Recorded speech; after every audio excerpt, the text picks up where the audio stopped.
Bonjour à toutes et tous. Merci de me rejoindre aujourd'hui pour une nouvelle vidéo.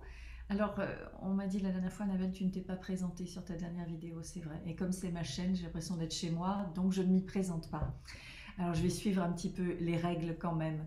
Donc, je suis Annabelle Perceval, je suis life coach, coach de vie depuis 14 ans et je suis spécialiste du regain d'énergie après 40 ans et cela passe par la libération des traumatismes dont nous parlons aujourd'hui.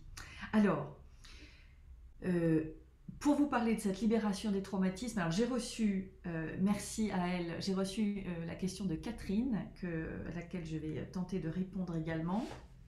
Et je vais peut-être commencer avec ça, qui est la suivante. Elle me demande, est-ce que les stress chroniques de l'enfance constituent un traumatisme à part entière ou est-ce qu'on travaille plutôt sur un ou des événements spécifiques? Alors, comme je vous l'expliquais dans ma dernière newsletter, un traumatisme n'est pas tant l'événement qui a eu lieu, mais comment nous y répondons.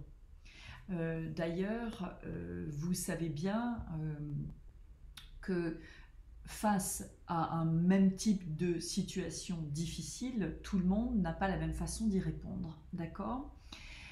Donc, même en extrapolant vers des situations extrêmement difficiles, douloureuses et adverses, nous n'aurons toujours pas tous et toutes la même façon d'y répondre. Ok? Ça, c'est une première chose. Et moi, ce qui m'intéresse dans mon travail d'accompagnement, c'est de voir comment la personne a répondu à cet événement. D'accord? Je n'aborde pas une situation traumatique avec du jugement, en me disant que la personne a dû réagir de telle ou telle façon. Je l'aborde avec curiosité, ouverture complète, parce que je ne sais pas ce que je vais trouver, parce que chaque individu est complètement unique et que c'est la spécificité de la réaction de chacun face à une situation difficile qui nous intéresse, parce que c'est celle-là qui détermine la qualité des émotions figées, c'est celle-là qui détermine la qualité également des croyances qui se sont formées lors du traumatisme. Donc je reprends. Un traumatisme est une situation adverse, d'accord, qui peut être répétitive. Si par exemple elle se passe en famille, beaucoup de traumatismes viennent des familles, bien évidemment, puisque c'est l'environnement dans lequel on passe le plus de temps à un âge où nous sommes le plus dépendants et où notre cerveau est en développement excessivement rapide tous les jours. Et donc c'est là où nous formons les principales connexions neuronales qui ensuite vont gouverner toute notre vie. D'accord? C'est pour ça que je trouve ce travail tellement passionnant, parce que quand on est encore en milieu de vie, face à des problèmes, des blocages, des choses qui n'avancent pas, qui sont toujours insatisfaisantes ou douloureuses, euh, c'est pas la peine de se juger ou de s'accabler, c'est pas la peine de se traiter de tous les noms, ça ne fonctionnera pas. Il faut simplement se souvenir de la petite fille ou du petit garçon qui est en nous et de retrouver cet être-là et de retrouver ce qu'il a marqué, ce qu'il a blessé. Alors bien sûr, c'est un travail qui est compliqué à faire tout seul parce qu'on est un peu avec soi-même et avec différentes parties de soi-même qu'on ne comprend pas forcément, qu'on ne reconnaît pas forcément, et on est aussi face à de la souffrance et de la douleur. Et le geste naturel de l'être humain face à ce qui fait mal, c'est la mise à distance, c'est le déni, c'est l'éloignement, ce qui est complètement normal, d'accord? C'est donc pour cela que ce travail se fait plus facilement avec quelqu'un qui le connaît, qui l'a fait lui-même et qui est à l'aise avec tout cela, d'accord? Mais ce que je vois aussi, c'est qu'au bout d'un moment, moi c'est ce que j'ai vu pour moi, moi j'ai passé pratiquement 2 ans à faire de la libération des traumatismes une fois par semaine pendant 1 heure avec ma coach. C'était très tôt le matin parce qu'elle était à Los Angeles. Et c'était en même temps des séances que je redoutais et en même temps des séances qui me libéraient tellement que c'est comme si je réécrivais mon histoire, mais pour réécrire mon histoire, il fallait d'abord que je dévide toute mon histoire. Euh, vous savez, on arrive vers, quand on frôle, quand on arrive près des 46, 48, 49, on est à la fin de sa première vie en fait. Donc souvent on est un peu en crise, on n'est pas bien, parce que c'est la fin de quelque chose en fait. Et la fin, ça nous fait peur. Mais cette fin, elle doit justement être faite, elle doit être complétée, elle doit être finalisée. Et ensuite, elle doit être célébrée parce que c'est le début de la nouvelle vie derrière. Une vie où vous, en fait, vous renaissez. Donc une vie qui est vraiment selon vos termes et vos conditions, une vie qui vous ressemble à vous, vous, l'essence de votre être. Mais pour cela, il faut se défaire avec amour, pas dans le rejet et la colère. Il faut se défaire donc dans la compassion et la compréhension et l'acceptation de tout ce qui nous a marqué, de tout ce qui a été projeté sur nous, de tout ce que nous portons pour notre famille, pour notre arbre généalogique. Et Dieu sait s'il y en a. Mais c'est une aventure merveilleuse.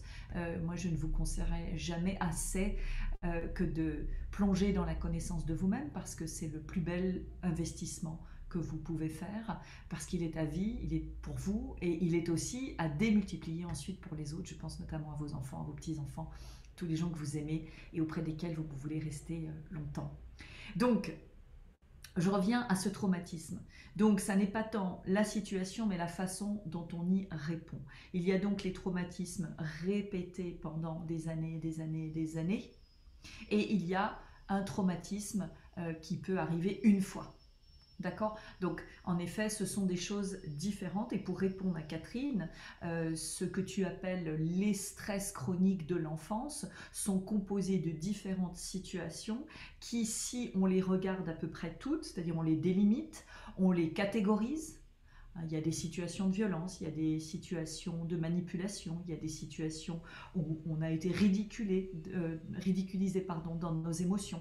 Il y a des situations où on a été pas vu, pas écouté, invisible.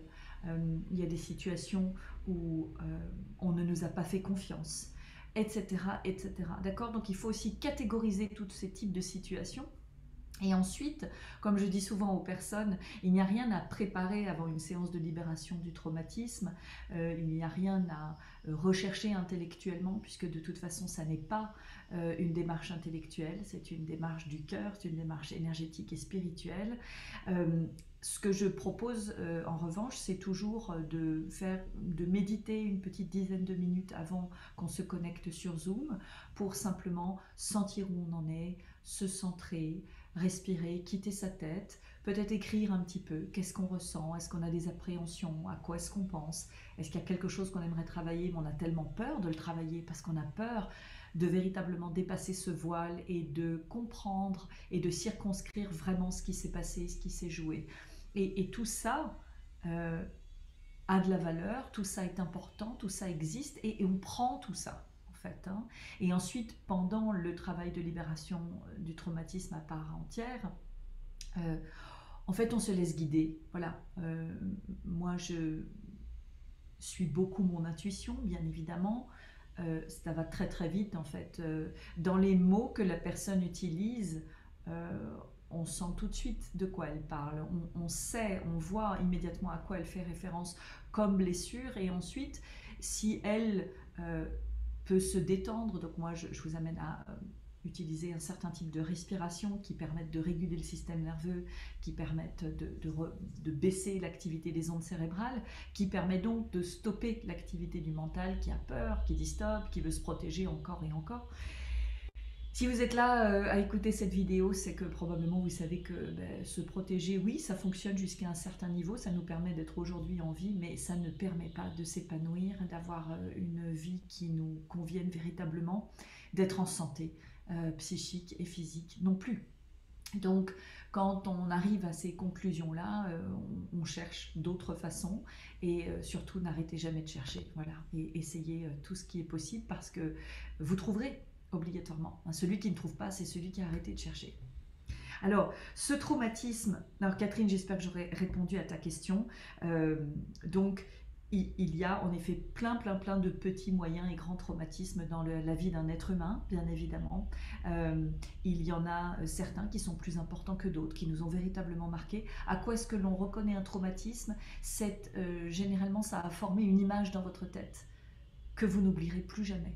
Vous pourriez la dessiner, vous pourriez la peindre, vous pourriez donner vos indications à des acteurs pour qu'elle soit filmée. Elle est figée dans votre mémoire et vous vous en souvenez. Ça, c'est souvent le signe d'un traumatisme, c'est-à-dire c'est le signe qu'une partie de votre être s'est figée à ce moment-là. Alors, c'est bien le problème justement, c'est que lors d'un traumatisme, c'est-à-dire une situation euh, dans laquelle nous nous retrouvons complètement impuissants, c'est-à-dire que nous ne pouvons pas réagir, nous ne pouvons pas répondre, nous ne pouvons pas nous sauver ni sauver quelqu'un d'autre. Et je dis aussi que le traumatisme, c'est l'impuissance plus la solitude, parce que ce qui caractérise aussi le traumatisme, c'est-à-dire un choc émotionnel très important, c'est la solitude. C'est-à-dire qu'on ne peut pas faire face, mais en plus on est tout seul. C'est-à-dire qu'on ne... Alors quand en plus ça arrive à un jeune âge, hein, dans l'enfance, l'adolescence, on n'est pas outillé pour faire face à cette impuissance, on n'est pas outillé pour s'auto-réguler. Donc il n'y a pas régulation du système nerveux et c'est bien le problème. Donc on a un dérèglement, un déséquilibre du système nerveux qui va rester en l'état jusqu'à ce qu'on traite ce traumatisme. Et bien sûr, on n'a pas eu une seule situation difficile, un seul choc émotionnel dans notre vie. On en a eu des tas et des tas et des tas et des tas. Et donc, au bout d'un moment, si vous voulez, tous ces traumatismes créent des nouveaux circuits neuronaux, c'est-à-dire des réponses qui vont nous protéger. Je prends un exemple. Si je suis passée par un divorce extrêmement douloureux, extrêmement difficile, ce qui est le cas dans 90% des divorces, et je trouve que très peu d'hommes et de femmes en parlent d'ailleurs. Hein. Il y a un énorme tabou à ce sujet-là. Peut-être l'objet d'une prochaine vidéo. Quand on a beaucoup souffert pendant son divorce, quand on a eu par exemple des revers de financiers, hein, on dit qu'un divorce crée deux pauvres généralement, c'est tellement vrai. Donc quand on a eu des angoisses financières, quand on a eu peur d'être séparé de ses enfants ou qu'on a été séparé de ses enfants, quand on a été dans une grande anxiété, qu'on n'a plus réussi à dormir, qu'on a perdu la moitié ou tous ses amis, etc., etc., quand on a subit des critiques, du mépris, de la manipulation, ou pire, des agressions physiques, etc. Ça a été un épisode, alors d'abord qui a duré longtemps, hein, parce qu'on ne divorce pas du jour au lendemain, malheureusement. Donc il y a des semaines et des mois, parfois des années de souffrance et de stress et de choc émotionnel et d'adversité, pendant lesquels il faut avancer, il faut continuer, il faut se lever le matin, il faut fonctionner, il faut travailler, etc., etc. Donc là, on est dans un épisode traumatique qui est très long dans le temps. Il est très important parce que généralement, il joue sur tous les niveaux. Mais il va y avoir une ou plusieurs scènes particulièrement inoubliables qui ont été très marquantes. Des mots, des gestes, des décisions, etc. qui nous ont laissés complètement sidérés, sous le choc, et seuls à réguler notre système nerveux. C'est-à-dire que notre système nerveux est tout à fait prévu pour supporter une hausse de cortisol, l'hormone de stress. Nos ancêtres, bien sûr, ont vécu cela. Simplement, derrière, il faut que notre système nerveux puisse revenir à la normale et au calme, à la détente et au repos. Quand ça n'est pas possible, parce que la situation que nous vivons est tellement stressante que nous dormons mal, nous ne pouvons plus manger, nous sommes angoissés la journée, donc bien sûr nous ne faisons pas de sport, nous sommes continuellement dans des pensées très angoissantes, très difficiles, ce niveau de cortisol ne redescend pas. Et ça sur des semaines, des mois, peut-être même des années. Là, on a quelque chose de très important qu'il nous faut déballer, qu'il nous faut traiter pour pouvoir réparer ce qui a été abîmé. Donc, lors d'un traumatisme, nous avons des émotions qui vont être figées. Et donc, pendant les séances de libération du traumatisme, on va libérer ces émotions. Donc, on cherche de la libération émotionnelle. On appelle ça aussi la neutralisation de l'événement, c'est-à-dire qu'on va revenir sur l'événement. Tant qu'il y a de l'émotion, ça veut dire qu'on doit revenir dessus. Et on va revenir sur l'événement jusqu'à ce qu'il n'y ait plus d'émotion. Ok ? Ça, c'est la première chose. Libérer les poches d'émotions stagnantes et figées, parce que les émotions sont faites pour circuler, certainement pas pour rester archivées. Ça, c'est la première chose. La deuxième chose, c'est découvrir quelles croyances ont été formées pendant l'épisode traumatique. Et ça, moi, je m'en occupe de mon côté, en fait, en écoutant la personne, les mots qu'elle utilise, les phrases qu'elle utilise, les mots qui reviennent, qui sont en fait des indices qui nous mènent vers les croyances qui se sont formées lors de cet épisode. Donc, par exemple, si j'ai été trahie, trompée par l'homme que j'aimais, euh, je vais être sidérée par cette annonce, je vais être impuissante à réguler mon système nerveux, je vais peut-être partir dans le déni, ou je vais peut-être camoufler mon cœur brisé, mon profond chagrin par la colère, qui va me donner de l'énergie. Hein, la colère est un moteur, donc elle va me donner de l'énergie pour survivre en fait. Mais si je parle de cet événement à quelqu'un, je vais pouvoir découvrir des croyances qui se sont formées à ce moment-là. Et ces croyances vont peut-être être de l'ordre de « je ne mérite pas d'être aimé », c'est-à-dire « je mérite qu'il soit parti, qu'il soit allé voir ailleurs ». J'ai honte de qui je suis. Je ne peux pas intéresser quelqu'un. Je suis un poids pour quelqu'un. Je ne suis pas digne d'amour. Je ne suis pas quelqu'un qui peut avoir une relation durable, etc., etc., etc. Et je ne m'en rends pas compte pendant l'épisode traumatique, bien évidemment, puisque je suis d'abord sidérée, impuissante et seule, donc complètement déréglée au niveau de mon système nerveux. Donc je suis bloquée et figée, donc je ne peux pas accéder aux prises de conscience de l'événement. C'est pas possible, d'accord? Et quelques années plus tard, je vais peut-être me rendre compte que je ne rencontre jamais personne. Je ne m'intéresse à personne d'autre. J'ai peur de rencontrer des nouvelles personnes.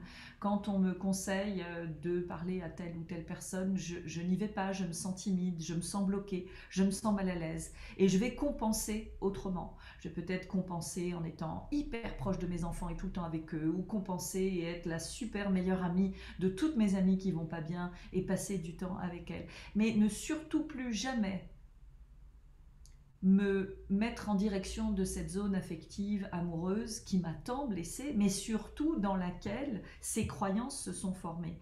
D'autres croyances, bien évidemment, du style je serai toujours trahi. Je ne peux plus faire confiance. Je ne peux plus avoir confiance en un autre individu que moi. Je ne peux plus créer de l'intimité avec quelqu'un parce que c'est trop douloureux, j'ai failli en mourir, etc., etc. Et ces croyances-là sont celles qui gouvernent notre vie. Alors, elles vont nous mettre dans une zone de confort qui, comme son nom l'indique, est bien confortable. Hein, bien évidemment, c'est très confortable. Si j'ai toutes ces croyances-là, c'est très confortable de ne plus jamais tenter aucune relation intime avec un homme. D'accord ? Simplement, si je regarde mes besoins profonds, si je les passe en revue, une fois par an, 2 fois par an, tous les mois, eh bien, c'est mon conseil, je vais me rendre compte que où est-ce que j'en suis de mon besoin de tendresse, mon besoin d'intimité, mon besoin de connexion, mon besoin d'harmonie avec un autre individu sur un plan émotionnel, spirituel, physique, sexuel, etc. Et voilà, donc ça c'est des choses dont on peut se rendre compte et quand on trouve ces croyances-là, on va pouvoir les modifier. Alors moi, c'est vrai que je suis très forte pour ça. Je trouve les croyances et je trouve les nouvelles déclarations qui correspondent en fait à des croyances inversées. Donc bien sûr, si je crois que je ne suis pas digne d'être aimée parce que je ne suis pas un être intéressant, parce que je ne suis pas un être qui a de la valeur, je suis un poids, j'ai honte de moi ou je me sens coupable, des choses comme ça, je vais aller me reprogrammer grâce à la neuroplasticité. On sait aujourd'hui que heureusement on peut modifier nos connexions neuronales. On n'est pas obligé de fonctionner aujourd'hui avec toutes les synapses et les connexions neuronales qui se sont formées pendant notre enfance, notre adolescence et tous les événements difficiles de notre vie. On peut les modifier. Et donc, je vais me reprogrammer avec des nouvelles déclarations qui correspondent à mes croyances qui se sont formées pendant mes traumatismes.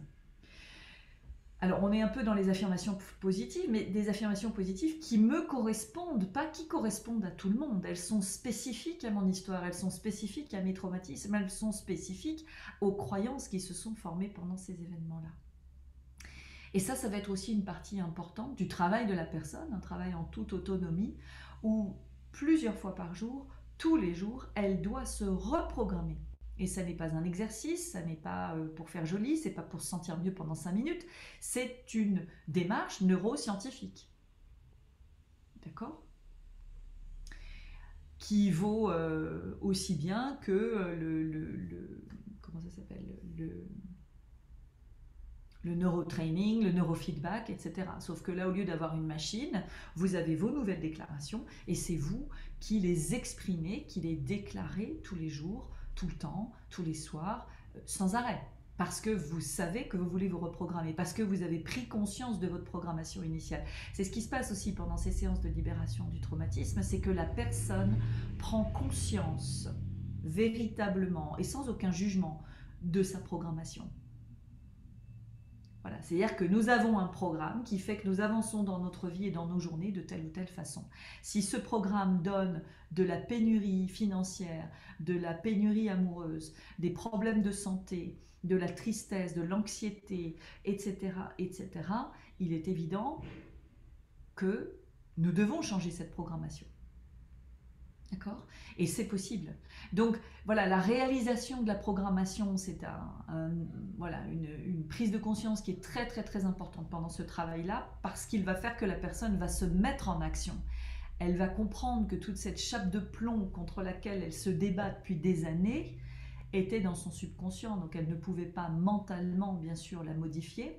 Mais quand on rencontre cette partie-là, on peut ensuite la modifier. Alors on va la modifier par les nouvelles déclarations, donc c'est cette reprogrammation. Mais on va aussi pas s'arrêter là, parce que cette reprogrammation demande un changement de mode de vie. Quand vous êtes par exemple dans une programmation de toute façon je n'ai aucune valeur, ou j'ai honte de moi, je suis quelqu'un qui ne mérite pas d'être aimé, je ne suis pas intéressante, pas importante, etc. Si je n'étais pas là, ce serait la même chose. Voilà, ce genre de croyance. Quand vous avez ce genre de programmation, vous n'êtes généralement pas quelqu'un qui prenait soin de vous. Parce que pourquoi est-ce qu'on prendrait soin d'un objet qui n'a aucune valeur? N'est-ce pas? Donc, c'est complètement relié à cette capacité à prendre soin de soi et à s'aimer, en fait, cette programmation de départ. Cette programmation qui s'est créée pendant les événements traumatiques, les chocs émotionnels.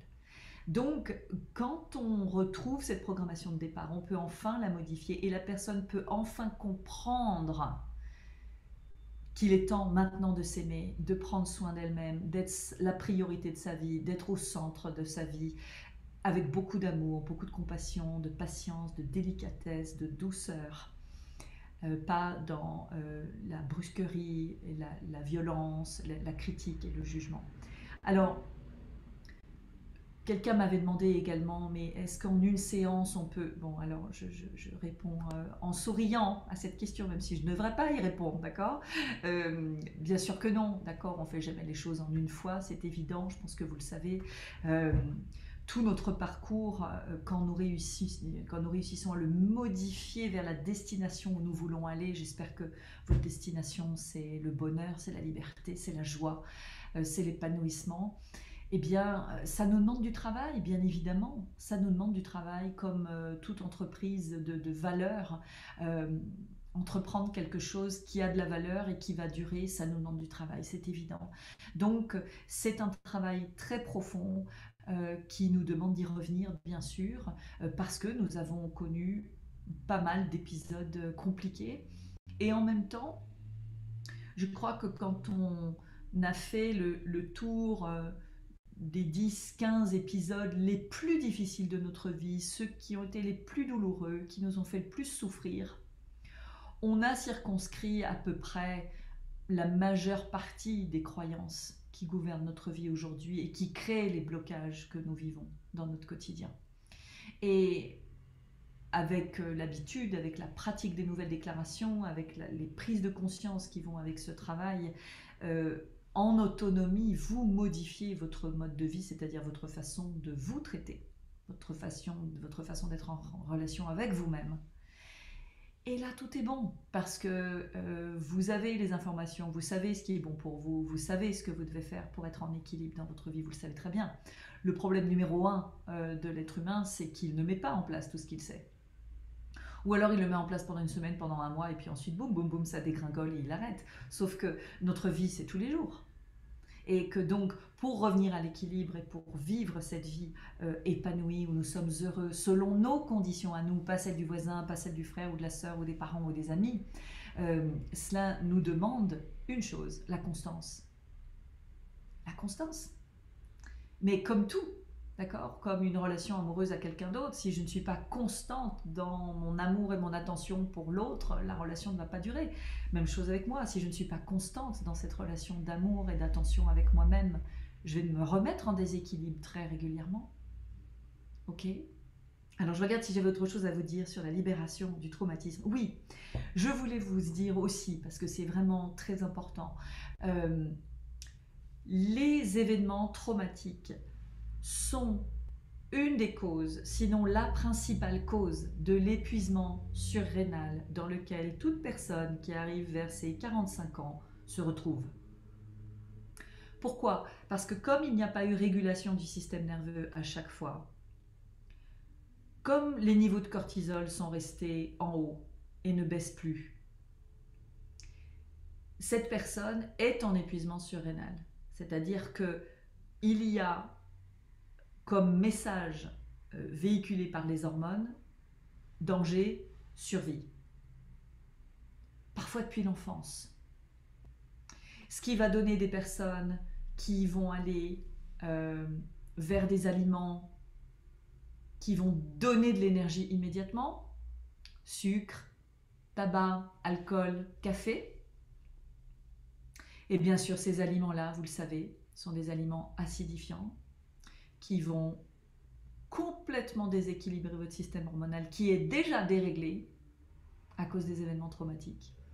Et vous ajoutez à cela les années qui passent et le stress de la vie et les poches d'émotions traumatiques qui se réactivent dans le quotidien, une vie sédentaire, des personnes qui ne prennent pas soin d'elles-mêmes à cause de leur programmation initiale, mais qui passent beaucoup d'énergie à s'occuper des autres, donc qui n'en ont plus.